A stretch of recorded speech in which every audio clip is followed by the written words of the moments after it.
background is in social work. I've always been in the non-profit sector. And when Edwina brought this to me, she actually didn't know about my financial situation. But I stopped work for about 7 years, and just on my husband's single income, because he goes by word of mouth and he does a photography business. So things were really, really tight. And when she told me about the cost, I said to myself,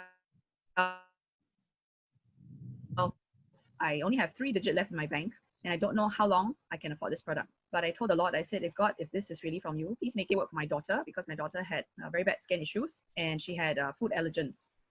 So, and I also told the Lord, it has to work for me. You have to make it work for me, because I'm a homemaker. I don't meet many people. You know, what am I going to say to other people? You know, why would anybody buy this? And I'm but by God's grace, every week without fail, somebody will come across my path. It could be a church friend, it could be old classmate. I'm quite a relational person, and I keep friends for life. So I do keep in touch with my friends through the years. It's not like suddenly I call somebody up and then, share about a lobang. My nature, I would always have this motto: good lobang must share. So you want the cheapest char kway teow, you want the best clothes, whatever. Or you want a good plumber, you want a good mechanic, tell me, and then I'll be able to share them with you. So because of that, one person every week would come across my path, and I would just be catching up with them, how we are doing and so on. And then I'll just mention in passing, oh yeah, my daughter had this, I was a bit stressed, but she seems to be improving. And then they'll ask, what is it? And I'm like, okay, it's this thing. And then they say that they want to try it. So I think most people will go through this, where we vomit out a lot of information, try and tell people about it, but it's best to talk very little and invite them to use a tool. So, but by month 2, I was actually covering my product usage. So $250 or $300 a month, that was covered. And then slowly, every month, God would just add $50 to my grocery money. I call it my cai qian. And so I only had 9 preferred customers in my first 6 months. So whenever Edwina and the team talked about what your team, your organization, downline, associate, I'm like, binary tree, I'm like, don't know what you're talking about. Binary qualify, active, and so on. I'm like, I don't know, but all I know is every week I get paid, and every week I have money to put in my bank. I get to pay some of my grocery bills. I help with the household expenses, and I was very happy with that.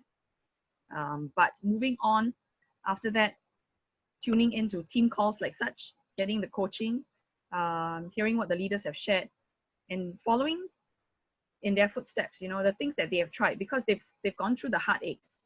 I don't want to repeat the mistakes. So they're sharing from their own battle scars and duplicating that. And then my organization actually grew. And at that point in time, when I was having 9 PCs, I could only afford to work 12 hours a week. 12 hours a month. And nobody would want me. I mean, NTUC, McDonald's, they wouldn't take me. On time, on target. I didn't feel any pressure for anybody. Edwina never asked me, like, you must do this, you must do that. So as and when I found opportunity to share with people, and with 9 PCs, I was making about $1,000, which is not bad. I mean, it was about $100 for 1 hour. So in my first year, I actually made about 8,000. Last year, it was about 22,000. And actually, the first quarter of this year, I've already hit 11,000. So it's been really amazing. I mean, I'm very, very grateful. I'm grateful that I mean, my kids asked me this question. They asked me, they said, Mommy, when we were going out for dinner, a nice meal outside at the restaurant, and they said, Mommy, did Auntie Edwina give us a lot of money? And I was near to tears. And I laughed and I shook my head. I said, no, Auntie Edwina didn't give us money, but Auntie Edwina taught Mama how to make money, how to earn money.